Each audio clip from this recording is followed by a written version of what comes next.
Atom, परमाणु, अणु, hydrogen, जितना खतरा आदमी को आदमी से है, क्या इतना खतरा किसी पशु से हो सकता है? फिर भी आदमी पीछे रह गया। तो हमारे सभी वेद शास्त्र पवित्र ग्रंथों में यह दर्ज है कि आदमी तो आदमी कहलाने का हकदार है अगर वो राम अल्लाह वाहिगुरु का नाम लेता है। गुरुमंत्रहीन प्राणी त्रिगंत जन्म पृष्ठन है। गुरुमंत्रहीन जो प्राणी, पवित्र गुरुवाणी में आता है, गुरुमंत्र, लोग कहते हैं जी गुरु मंत्र तो होता ही नहीं, अब पवित्र गुरुवाणी कह रही है कि गुरुमंत्र हींस जो प्राणी त्रिगंत जन्म पृष्ठन है, लानत है, लानत है, लानत है उनके जन्म पे जो इंसान गुरु मंत्र नहीं लेता, गुरु मंत्र के बिना रहता है। तो ये हकीकत है, ये वास्तविकता है। गुरु मंत्र का मतलब क्या है? गुरु मंत्र का मतलब गुरु का मंत्र नहीं, भगवान अल्लाह वाहिगुरु गॉड के वो शब्द जिन्हें गुरु अभ्यास करे, खुद जाप करे और वही शब्द अपने शिष्य मुरीदों को दे कि भाई मैंने जाप किया, मुझे मालिक के नजारे मिले, आप जाप करो आपको भी मिलेंगे। तो भगवान के वो शब्द जो गुरु खुद अभ्यास करके देते हैं उसे कहा जाता है गुरु मंत्रा। तो गुरु मंत्रहीन, यही बेपरवाजी ने बोला क्यों आया है तू दुनिया में अगर प्रभु नाम ना ध्याया। तो ये सिख धर्म की आपको वाणी की एक लाइन सुनाई, इस्लाम धर्म में लिखा है वो बंदे बंदे नहीं, वो काफिर हैं जो अल्लाह की इबादत नहीं करते। हिंदू को काफिर नहीं कहा, सिख को काफिर नहीं कहा, ईसाई को काफिर नहीं कहा, ये तो लोग बना देते हैं। इस्लाम धर्म में काफिर किसको कहा? जो अल्लाह की इबादत नहीं करते, वो बंदे बंदे नहीं बल्कि काफिर हैं। अब बताइए, मतलब जो अल्लाह वाहिगुरु गॉड खुदा राम की भक्ति नहीं करते। तो बात वही आ गई, यहां पे भी वही बोला गया है। ईसाई धर्म में भी लिखा है कि जो गॉड्स प्रेयर के बिना है उन पे गॉड की रहमत कभी नहीं बरसती, वो कभी सुख शांति आत्मविश्वास को परिपूर्ण हासिल नहीं कर सकते। तो हिंदू धर्म में भी यही बात आती है कि गुरु मंत्र के बिना आदमी ऐसे है जैसे एक इंसान आंखों के बिना हो, बल्कि उससे भी बढ़ के। तो उस बात वहीं आ जाती है कि अगर आप मालिक का नाम नहीं लेते तो आप इस दुनिया में किस लिए आए, क्या हासिल होगा आपको? वो खुशियां कभी नहीं मिलेंगी जिसके आप हकदार हैं। आमतौर पे लोग कुछ स्वाद के आशिक होते हैं। दो तरह के स्वाद होते हैं, जीवा का स्वाद, इंद्रियों के भोग विलास का स्वाद। किसी को मीठा अच्छा लगता है, कोई नमकीन, कोई कड़वे के लिए कष्ट उठाते रहते हैं। ऐसा अलग अलग स्वाद है। कोई इंद्रियों के भोग विलास के पागल हुए हैं। तो हम आपको गारंटी देते हैं अल्लाह वाहिगुरु मालिक के नाम में जो स्वाद है, जो मस्ती, जो लज्जत है, आपको कोई भी स्वाद अच्छा लगता हो, एवरीवन, हर किसी के लिए मालिक के नाम में, राम नाम अल्लाह मालिक की भक्ति में इतना स्वाद है कि दुनियावी स्वाद उसके सामने तुच्छ है, यानी अरबों खरबों गुना बढ़ के है।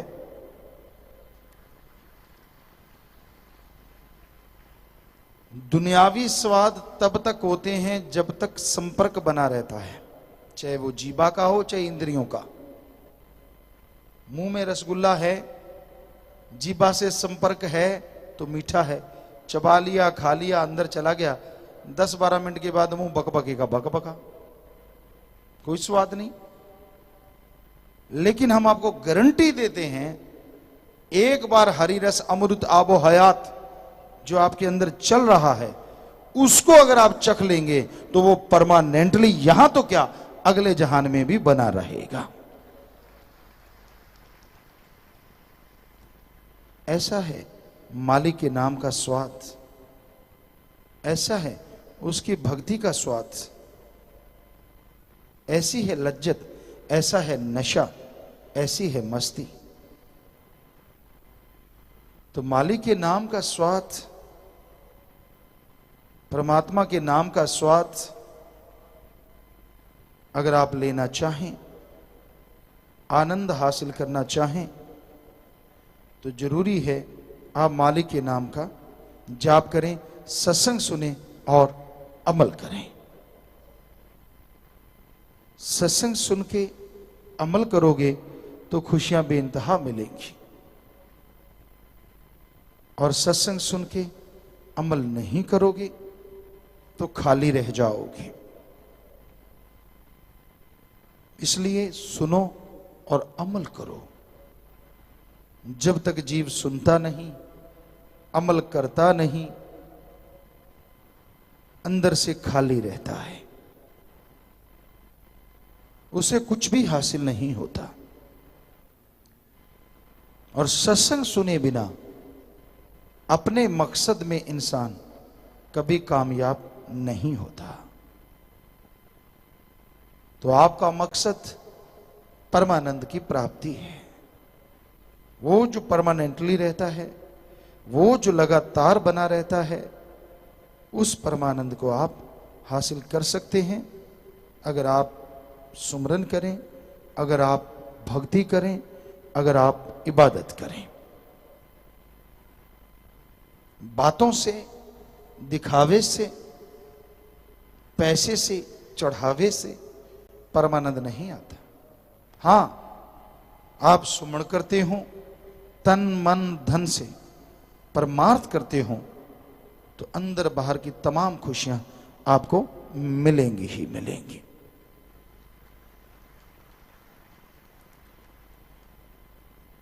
जैसे ये कोहरे का मौसम है, बहुत सारे सज्जन गाड़ियां चला के लाए होंगे, कोहरा शीशे पे जम जाता है, सामने क्या नजर आता है? कुछ भी नहीं। या तो वाइपर आप चलाते हैं, या किसी की गाड़ी में कोई ऑप्शन है कि वो हीट वाला शीशे पे पड़ता हो, हीटर या हवा एसी की या कुछ भी, तो उससे वो शीशा साफ हो जाता है। वैसे अल्लाह वाहिगुरु आपके अंदर है, और काम वासना क्रोध लोभ मोह अहंकार मन माया की धुंध आपकी आत्मा के रूपी शीशे पे पड़ी हुई है। वाइपर चलाना है, हीटर चलाना है, ताकि वो धुंध, वो पानी वहां से हट जाए। स्विच आपके पास है, लेकिन आपको तरीका नहीं आता। वो तरीका सत्संग में बताया जाता है। उधर तो आप बटन ऑन करेंगे, कुछ ऐसा चल पड़ेगा, इधर खुद का बटन ऑन करना है, और वो बटन ऑन होगा गुरु मंत्र, कलमा, मेथड ऑफ मेडिटेशन या नाम शब्द से। तभी आपके अंदर वो चीज चल पाएगी, और आपके धीरे धीरे वो धुंध साफ होती जाएगी, मालिक का अक्स उभरेगा, और फिर वो शीशा भी बीच में से हट जाएगा। आप डायरेक्ट मालिक के नूरी स्वरूप को मिल पाएंगे। आपको हम कहानी नहीं सुना रहे, हकीकत बता रहे हैं।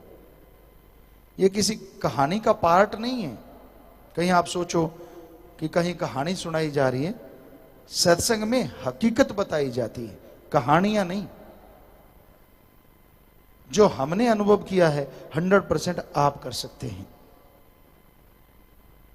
पर बात है सुमरण करने का, कर्मठ होने का, कर्म जोगी बनिए, अच्छे कर्म कीजिए और जीवा ख्यालों से मालिक का नाम जपिए, तो आप अपने अंदर मालिक के नूरी स्वरूप को हासिल जरूर कर पाएंगे।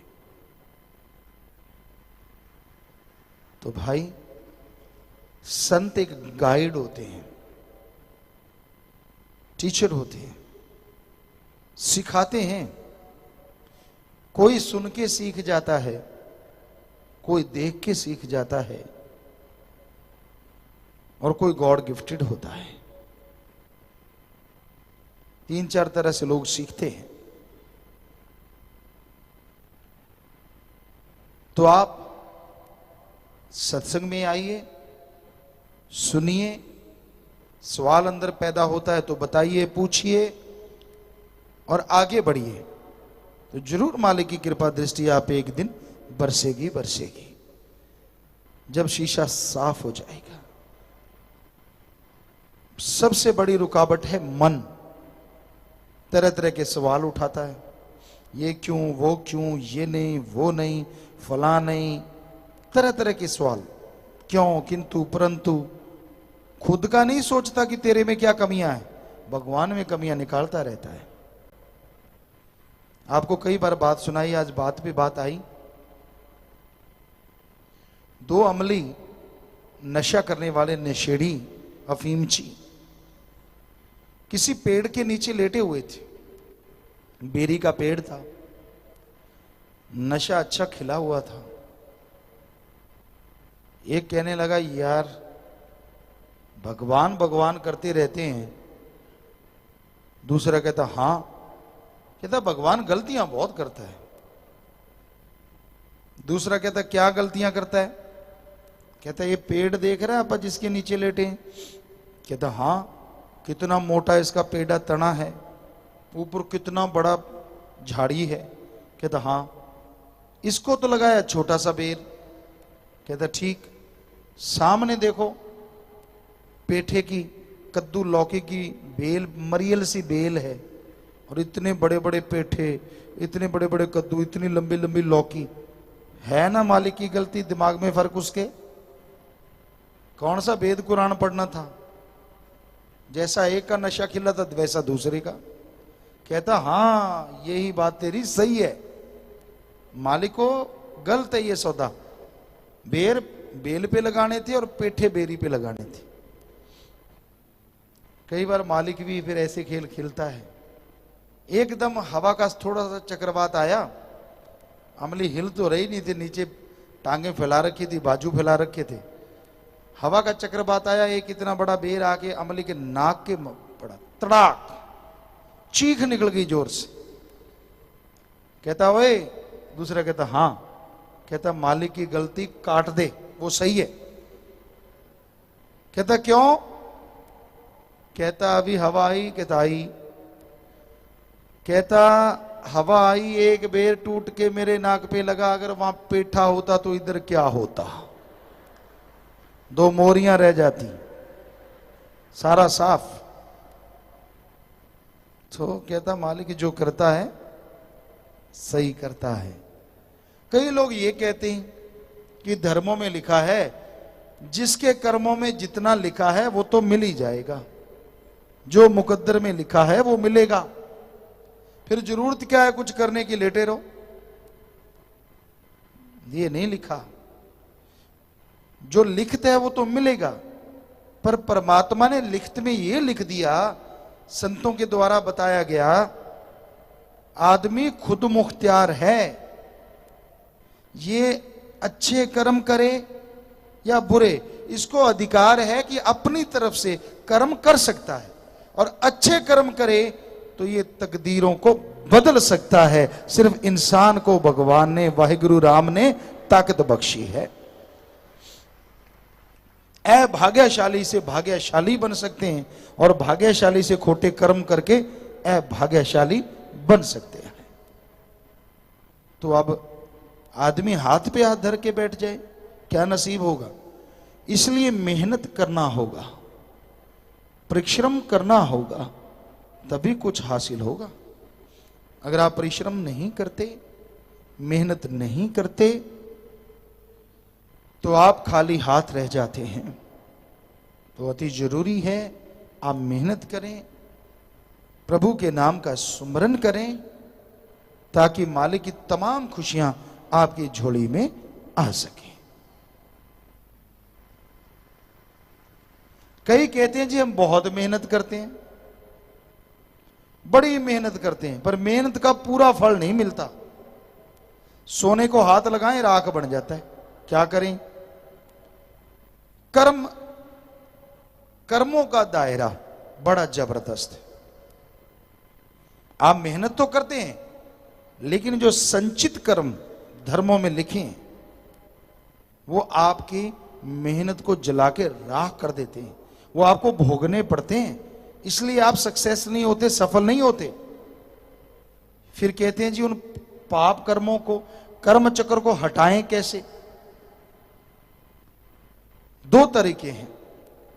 एक तो राम के नाम का जाप करो, और दूसरा तन मन धन से परमार्थ परहित के लिए समय लगाओ, पैसा लगाओ, तन लगाओ। तो यकीन मानो ये दोनों कर्म साथ साथ करने से आपके संचित कर्म कटेंगे और राख भी आपके लिए सोना बन जाएगी। और कोई जादू मंत्र नहीं है, वो सब बकवास है। ये डाल लो, वो डालो, वो तो एक मनोवैज्ञानिक लाभ हो जाता है। आपको लगता है मैं अकेला नहीं, मेरे साथ तावीज है, मेरे साथ फलां है, और उसमें होता हवाता कुछ नहीं है। तो भाई अगर वाकई आप मालिक की खुशियां हासिल करना चाहते हैं, उसकी कृपा दृष्टि के काबिल बनना चाहते हैं, तो आप अपने अंदर की मैल साफ करो, अल्लाह वाहिगुरु मालिक के नाम से जुड़ो। दिखावों में कुछ नहीं पड़ा, वो तो पाखंड है। पाखंड में कछु नाही साधो, पाखंड में कछु नाही रे, पाखंड या नर भोगे 84, खोज करो मन माही रे। दिखावे ना करो, दिखावे में मन आपको रगड़ देगा। भक्ति करने लगाए, 10 लोग करें ओ भगत जी और भगत जी है नहीं भगत जी, लेकिन धरती से 2 फुट ऊपर चलने लगे, कहता मैं ही भगत हूं, बाकी तो सब पीछे छूट गए। नाम ध्याने वाले अहंकार में ना आना, करी कराई भक्ति माटी में ना मिलाना। यानी औरों को तो छोड़ो, जो परमात्मा का नाम लेते हैं उनमें भी अहंकार आ सकता है। क्योंकि जब तक 10वां द्वार नहीं खुलता, मालिक के नूरी स्वरूप के दर्शन नहीं होते, काम वासना क्रोध लोभ मोह अहंकार मन माया पूरी तरह कंट्रोल में नहीं रहते। कोयलों में आग जलती है, लकड़ी जलती है, उनके कोयले बनते हैं। थोड़ी मोटी राख डालने से वो बुझती नहीं, बल्कि अंदर ही अंदर आग उसके छुपके छुपी रहती है। उसी तरह सेवा करने से, राम नाम जपने से थोड़ा थोड़ा आपके ये काम वासना क्रोध लोभ मोह अहंकार मन माया ये दबे रहते हैं, बिल्कुल खत्म नहीं होते। क्या पता कब हवा का झोंका आए और वो आग सुलग उठे। उसी तरह पता नहीं कब कौन सा आपका कोई कर्म आ जाए और आप फिर से इन सातों के चक्रव्यूह में उलझ जाएं। उसके लिए तो एकमात्र उपाय है कि ये 10वां द्वार ही खोलना होगा, मालिक के नूरी स्वरूप के दर्शन करने होंगे। तो हम आपको गारंटी देते हैं सातों आपके नजदीक भी नहीं आएंगे। तो ये जरूरी है अपने आप को साधना। जब तक अपने आप को साधोगे नहीं, मन इंद्रियां काबू में नहीं आएंगी। देखना, सुनना, चखना, स्पर्श, ये सब आपको गलत तरफ लेके जाएंगे। तो इसलिए भाई सिमरण कीजिए, मालिक का नाम जपें, मेहनत करें। दोनों जहां की खुशियां इसी जहान में आप हासिल कर सकते हैं और खुशियों से माला माल हो सकते हैं। तो इस बारे में जो संतों की वाणी आएगी उस बारे में लिखा बताया है। धन धन सतगुरु तेरा ही आसरा, शुक्र ना उसका कभी किया, जिसने भेजा तुझे जहान अंदर, उत्तम जन्म मिला भागों के साथ तुझे, कुछ ना कमाया जन्म इंसान अंदर, झूठी माया को इकट्ठी कर करके आ गया तू अहंकार और मान अंदर। दरबारी दास गर मुक्ति चाहता है, जल्दी लग जा गुरु के ध्यान अंदर। तो 7 भजन बोलेंगे पहले और फिर आपकी सेवा में अर्ज करेंगे। हाँ जी, चलिए भाई।